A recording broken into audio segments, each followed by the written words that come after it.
Hermana Yanira. Gloria a Dios, aleluya. Gloria a Dios, aleluya. Que Dios me bendiga. Amén. Que Dios me bendiga. Amén. No sé, pero siento como la iglesia un poquito tímida hoy. ¿Qué no me pasa? Lo siento así como tan tranquilito. ¿Es tímido o es tranquilito? Van ahí esperando. O es expectantes. Esperando lo que Dios le va a hablar. Aleluya. Dios le bendiga, hermano. Amén. Que Dios le bendiga más. Amén. Póngase sobre sus pies. Estamos contentos. Agradecemos al Señor porque nos permite estar en su casa y es una bendición.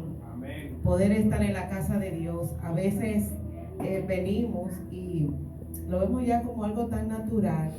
Sin embargo, yo creo que es un privilegio, es una bendición poder estar en la casa de Dios para poder adorarle, para poder exaltar su nombre. Amén. Amén. Aleluya. Así es que aprovechemos este tiempito, como decía el pastor, este breve tiempo, en la presencia del Señor. Siéntase con la libertad de adorar, siéntase con la libertad de exaltar el nombre del Señor, porque dice la palabra de Dios que Él habita en medio de las alabanzas de su pueblo. Gloria al Señor. Si queremos que Dios habite en medio nuestro, pues tenemos que alabarle. Tenemos que mantener esa actitud de honra y esa actitud de adoración a Él.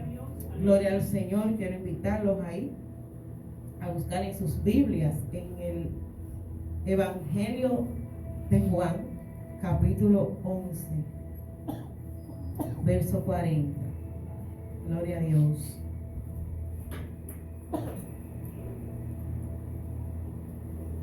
San Juan 11, verso 40. Un versículo corto, vamos a leer en esta mañana, pero con mucho significado y mucho poder y mucha enseñanza. Dice la palabra de Dios: en el nombre de los tres grandes, Padre, Hijo y Espíritu Santo. Amén. Jesús le dijo: no te he dicho que si crees verás la gloria de Dios. Lo voy a repetir. Jesús le dijo: no te he dicho que si crees verás la gloria de Dios. Padre, gracias te damos por tu palabra. Estas palabras que son benditas, fieles y verdaderas, Señor. Palabras que nos hablan de ti, palabras que nos guían a ti, palabras, Señor, que nos enseñan sobre ti, que nos preparan, Señor, para recibirte. Padre, te damos gracias y te pedimos, Señor, que te glorifiques en esta mañana como tú quieras hacerlo en cada una de nuestras vidas, en el nombre poderoso de Jesús. Amén. Puede sentarse. Aleluya. Como ustedes saben, creo que hasta más que yo, porque todavía no he tenido la oportunidad, ¿verdad?, de poder escuchar un mensaje en este mes sobre el tema, ya que el fin de semana no estábamos aquí, ¿verdad? Ya ustedes han escuchado 3 y yo todavía no he escuchado el primero, pero estamos hablando sobre la gloria de Dios. Esta es la serie que estamos trabajando. La gloria de Dios trae transformación, y qué bueno que nosotros podamos de entrada entender que la gloria de Dios siempre va a venir con un objetivo y va a venir con un propósito. Y en este tiempo vamos a estar hablando acerca de este tema. Pero ¿qué es la gloria de Dios? Pues es la presencia misma de Dios, la manifestación de Dios, la presencia misma de Dios en toda su esplendor, en toda su expresión. Y la Biblia, cuando nos habla acerca de esta manifestación de Dios, la habla en 2 vertientes, si se pudiera decir así, de 2 formas. La primera que quiero mencionar es la gloria Kabod. Esta gloria se refiere a ese esplendor, esa majestad de Dios, esa sublimidad de Dios tan grande y tan majestuosa que nadie puede ver. ¿Cuántos saben que a Dios nadie le ha visto? Nadie le ha visto. La Biblia enseña claramente que aquel que no estamos en la capacidad de ver a Dios. Mientras estemos en este cuerpo carnal, nunca vamos a ver a Dios. Si alguien le dijo que vio a Dios, mire, dígale con toda la seguridad que se equivocó, que vio otra cosa, pero no a Dios. La gloria de Dios en su esplendor, Kabod, nadie puede verla. Y la Biblia nos enseña acerca de esto. Varios ejemplos, y uno de ellos que quiero mencionar es el caso de Moisés. Moisés, todos conocemos a Moisés y no voy a entrar mucho, ¿verdad?, sobre la vida de Moisés porque es bien conocido y creo que todos lo sabemos. Pero en uno de esos encuentros que Moisés tiene con Dios, no en uno, Moisés siempre estaba muy conectado a Dios. Y Dios podía literalmente hablar con Moisés.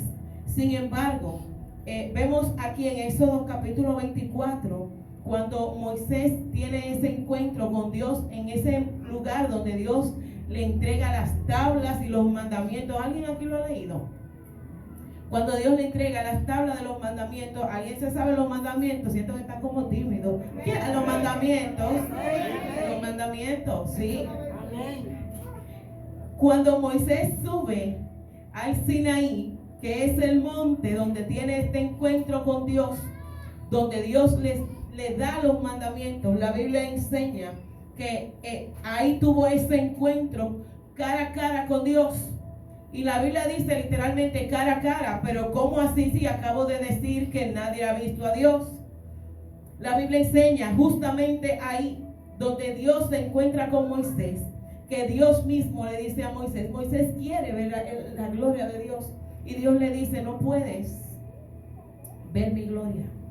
Pero Dios tiene un encuentro. La Biblia enseña que él duró 40 días y 40 noches en la presencia de Dios, hablando con Dios, pero Moisés no vio el rostro de Dios. Moisés no pudo ver esa gloria Kabod.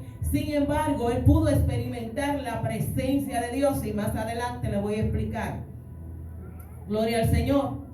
Y la Biblia enseña que en todo este tiempo Moisés tiene ese tiempo con Dios, porque Dios está preparando a Moisés para lo que más adelante le esperaba, que era dirigir el pueblo de Dios, que era lidiar con un pueblo difícil, con un pueblo rebelde, con un pueblo al cual no se sometía a nadie. Y ahí entonces, en medio de esa gloria y de ese lugar donde Moisés está con Dios, Dios le da mandamientos, Dios le da estatutos, Dios le enseña a Moisés cómo él quiere que el pueblo se rija.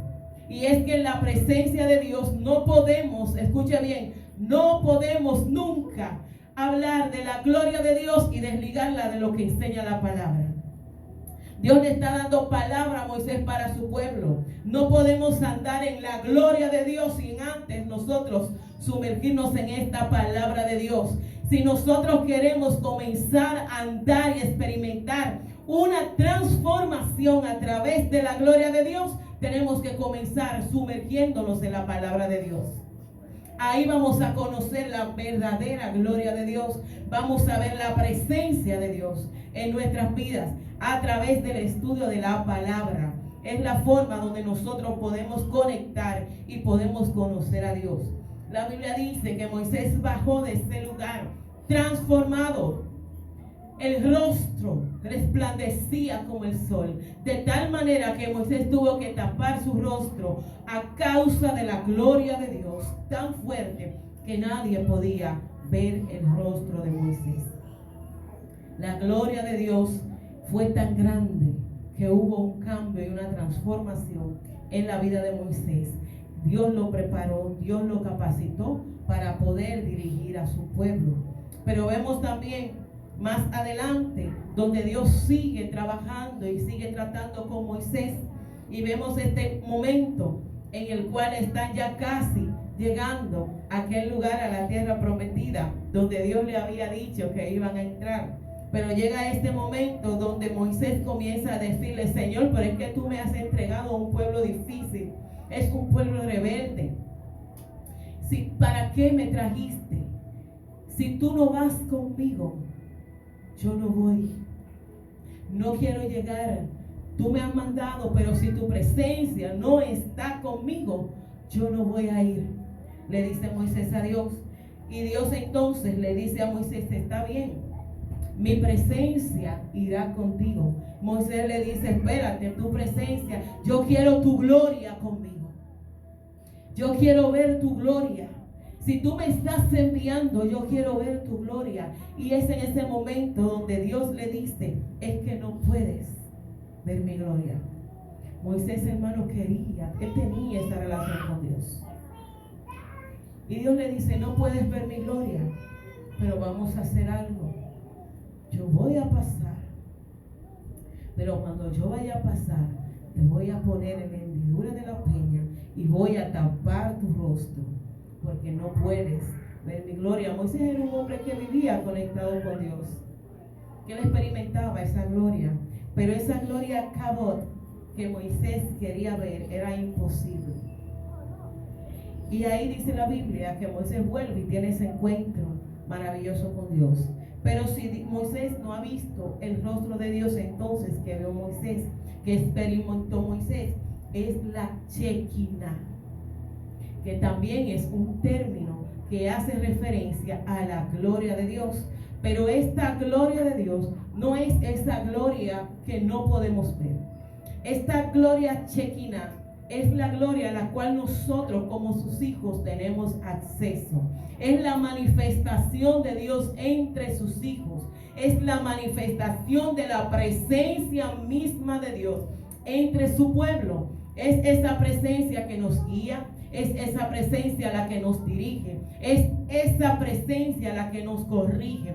Es esa presencia maravillosa que usted y yo sentimos cuando le buscamos en oración. Es esa presencia que cuando nosotros escudriñamos la palabra, nosotros sentimos que Dios está ahí abrazándonos, que Dios está ahí acompañándonos.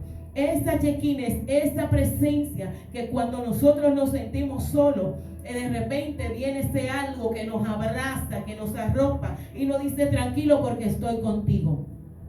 Esa es la presencia que nosotros tenemos acceso. La Shekinah de Dios, esa presencia que nos capacita, que nos habilita para el ministerio, para cumplir el llamado, para cumplir una asignación, para poder inclusive servirle a Dios.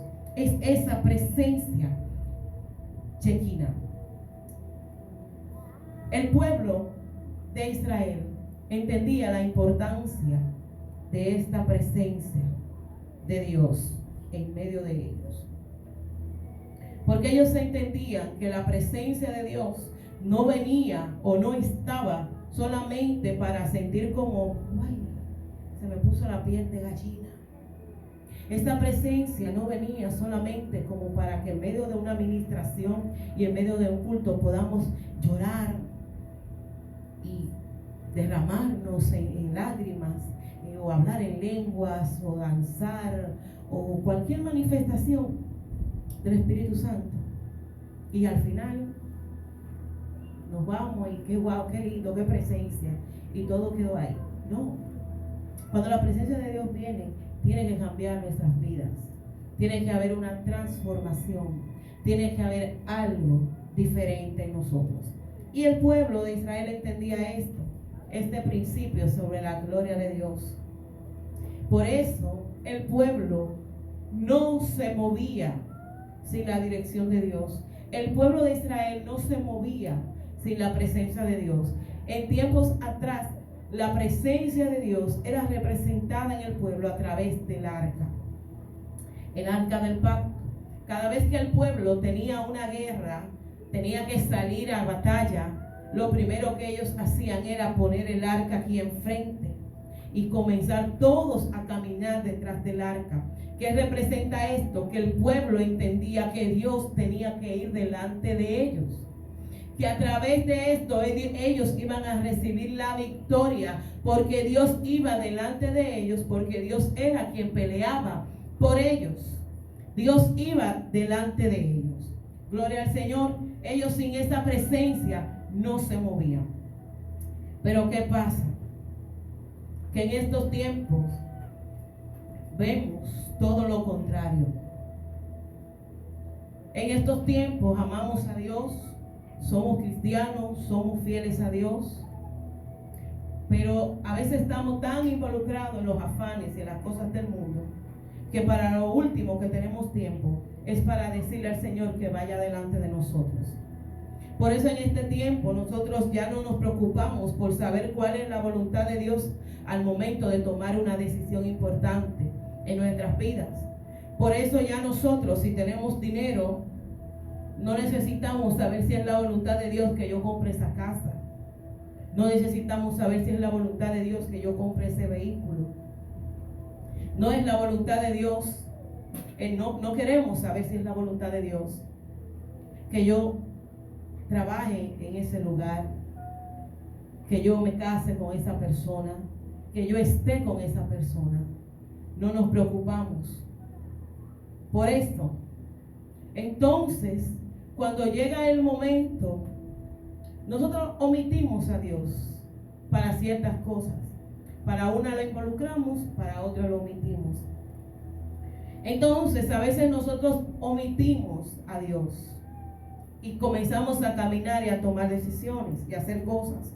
Y después comenzamos a cuestionar a Dios cuando nos está yendo mal, cuando nosotros no tenemos la capacidad para resolver aún los mismos problemas en los cuales nosotros, por muchas veces, no siempre, problemas que nosotros entramos por desobediencia, porque no contamos a Dios en nuestros proyectos. Y después entonces comenzamos a cuestionar a Dios, pero Señor, ¿y qué pasa? ¿Y dónde tú estás? ¿O dónde usted lo dejó? Ahí está Dios.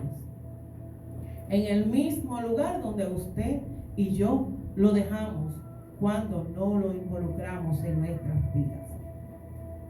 Y es el deseo del corazón de Dios que nosotros podamos ser guiados por Él.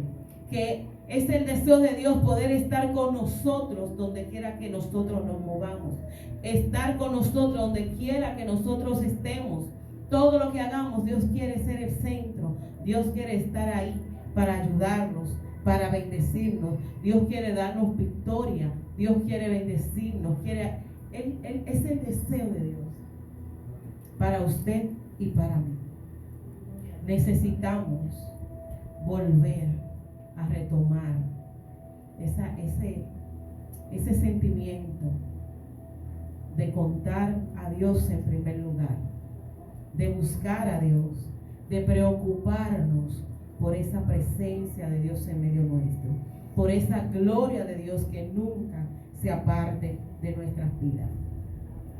¿Cómo podemos nosotros ver esa gloria de Dios en nuestras vidas? A través de la fe.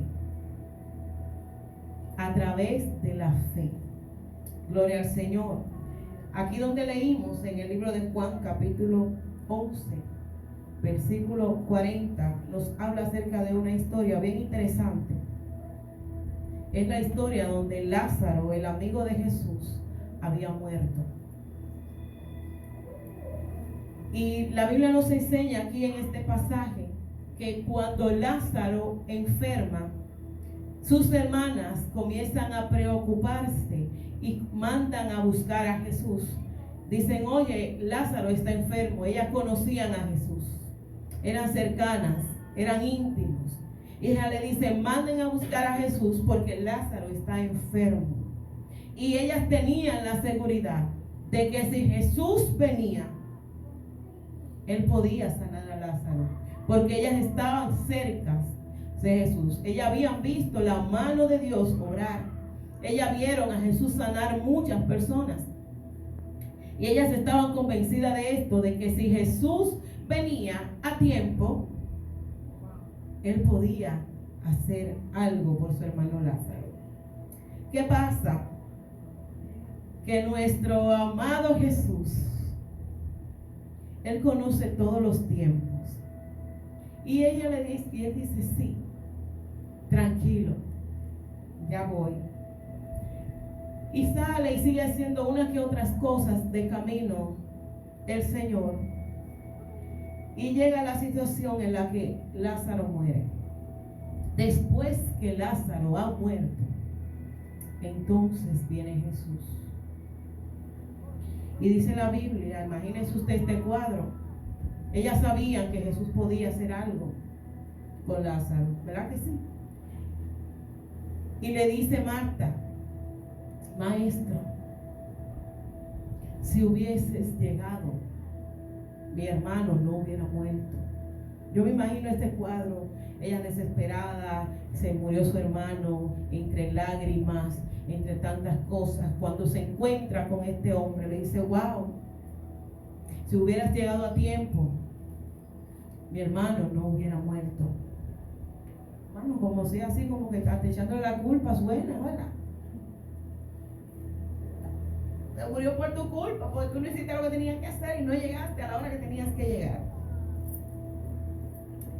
Y en medio de este cuadro, donde él está muerto, Lázaro, es donde Jesús, dice la Biblia, que cuando él ve este cuadro, Jesús lloró. Y hay debates entre esto, y solamente Dios sabe cuál fue la causa, ¿verdad?, por la cual Jesús lloró. Pero algunos dicen que él lloró en su carne, humanamente, porque era un hombre, era su amigo. Pero hay otros que creen que él lloró a causa de la incredulidad. Porque él dice: si tú me conoces, digo yo, si tú me conoces y sabes que yo tengo el poder para sanarlo, ¿acaso no crees que yo tengo también el poder para hacer algo aún después de la muerte? Y en medio de esto dice el Señor, cuando ella le dice, Él le dice: tranquila, no te desesperes, porque Él va a resucitar. Y ella le dice: sí, Señor, yo sé que Él va a resucitar en aquel día, porque Él creyó en ti. Ella está pensando que es en la eternidad y en la segunda venida del Señor y todo eso. Y ahí es donde se encuentra este capítulo, este versículo 40, donde Jesús le dice: Marta, no te he dicho que si crees verás la gloria de Dios. Tiene ya tantos días de muerto. Marta, cálmate. Te estoy diciendo yo mismo que si crees verás la gloria de Dios. ¿Por qué hay gente que no puede ver la gloria de Dios en su vida?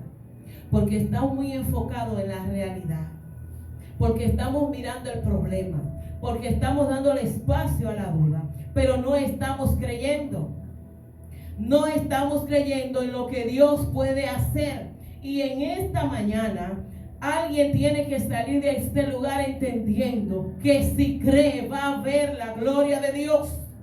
Alguien tiene que quitar su mirada de la realidad de lo que está viviendo, de la realidad de lo que está pasando. Mucha gente cree que ya su situación económica, mire, ha muerto y que Dios no puede hacer nada. Pero te tengo información importante. Si crees, verás la gloria de Dios. Hay gente que cree que sus hijos ya no tienen salida, que ya no tienen esperanza. Hay gente que ya se ha cansado de orar, pero tengo noticia importante. Si crees, verás la gloria de Dios. Hay gente que su matrimonio entiende que ya no hay esperanza, que ya ese divorcio nada más le falta firmarlo. Te tengo información. Si crees, verás la gloria de Dios. Tenemos que aprender a creer. Tenemos que aprender a depositar nuestra confianza. Porque el deseo de Dios es hacer cosas grandes, cosas maravillosas, cosas poderosas entre su pueblo. Pero la incredulidad, la duda no permite que Dios se manifieste. Porque va en contra de la fe. La Biblia dice, aleluya, en 2 de Corintios 5:7, que el cristiano, nosotros, los que hemos creído en Dios, andamos por fe y no por vista. Así que no se preocupe por lo que usted está viendo a su alrededor. No se preocupe qué tan difícil o qué tan feo sea el panorama, cómo se está pintando el diagnóstico clínico, la última palabra la tiene Dios. Y en esta mañana le está diciendo que necesita creer, que necesita activar esa fe para poder ver la gloria de Dios en su vida. Gloria al Señor. Es importante que alguien salga convencido de que tiene que esperar en Dios, de que tiene que creerle a Dios. Por eso se lo voy a repetir tanto, porque es lo que siento de parte de Dios en esta mañana. La fe. Yo he venido a activar la fe de alguien en esta mañana. Alguien necesita salir de aquí creyendo que puede recibir un milagro. Alguien tiene que salir de aquí creyendo, aleluya, con la fe, la seguridad de que va a recibirlo. La palabra de Dios nos enseña. Parece una palabra como simple. Es pues la fe, la certeza de lo que se espera. Pero oiga bien, es la certeza de lo que yo estoy esperando. Es la seguridad, es estar convencida de lo que yo estoy esperando. Certeza de lo que yo espero, pero también es la convicción de lo que no estoy viendo. No lo estoy viendo, pero lo estoy creyendo. Y alguien tiene que creer para poder ver la gloria de Dios en su vida. Los filisteos, el pueblo de Israel estaba convencido de esa gloria, de que ellos no se movían, de que ellos no tomaban una decisión.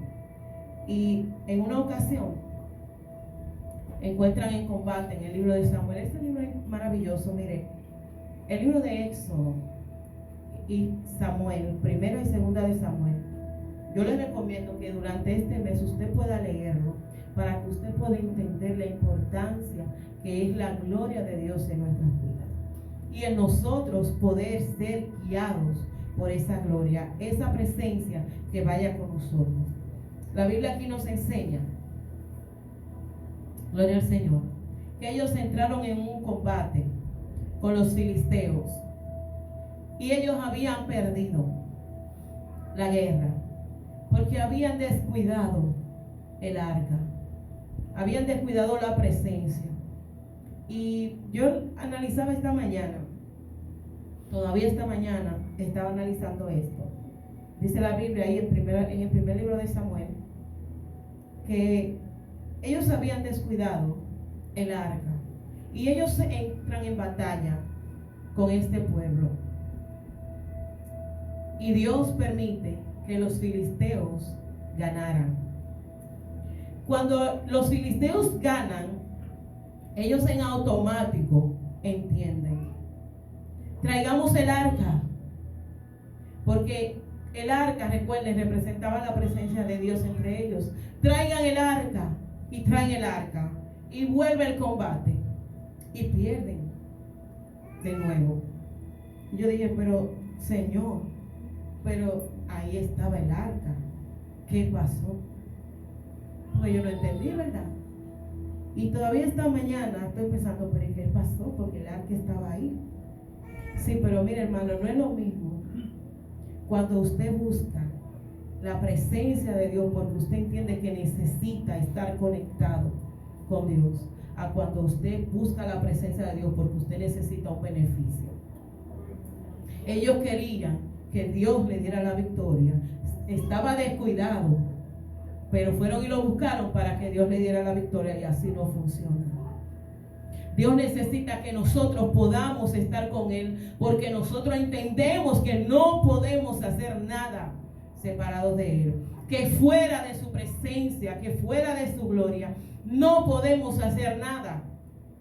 Y aquí en medio de este cuadro, dice la Biblia que llegan los filisteos, se llevan el arca, se llevan todo, matan muchísima gente, prevalecen sobre ellos, gloria al Señor. Y cuando llega esta noticia al pueblo, entonces se arma gran caos. ¿Por qué? Porque ellos se entendían que se habían descuidado, pero ellos entendían que sin la presencia de Dios, hermano, no podían salir a camino. no podían salir a camino. Gloria al Señor. La Biblia enseña, los filisteos se llevan el arca. Pero ¿qué pasa? Cuando los filisteos se llevan el arca, ay Jehová, dice la Biblia que ellos fueron heridos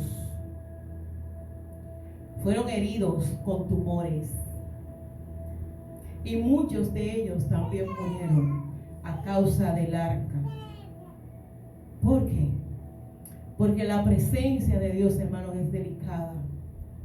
La presencia de Dios es lo que va a hacer, escuche bien, que usted, si porta la presencia y la gloria de Dios, pueda ser bendecido, pero que su enemigo que se levanta contra usted pueda pagar una consecuencia, porque Dios va a bendecir al que lo bendice y al que le es fiel. Pero Dios entonces es quien va a pelear con sus enemigos. Usted no tiene que hacer nada. Ellos sintieron que habían vencido, pero al final de cuentas ellos mismos fueron derrotados. Usted y yo no tenemos que hacer nada. No tenemos que levantar la mano, porque Dios mismo es quien va a derrotar el enemigo por usted y por mí. Así que esté tranquilo, descanse en Dios, espere en Él, crea con fe. Si usted quiere ver la gloria de Dios, póngase sobre sus pies. Aleluya. Aleluya. Gloria al Señor. Cuando los filisteos se llevaron el arca y fueron heridos, ellos dijeron: espérate, ¿qué es lo que está pasando aquí? Y ellos rápidamente pudieron interpretar que era Dios mismo quien estaba tomando venganza, porque Dios permitió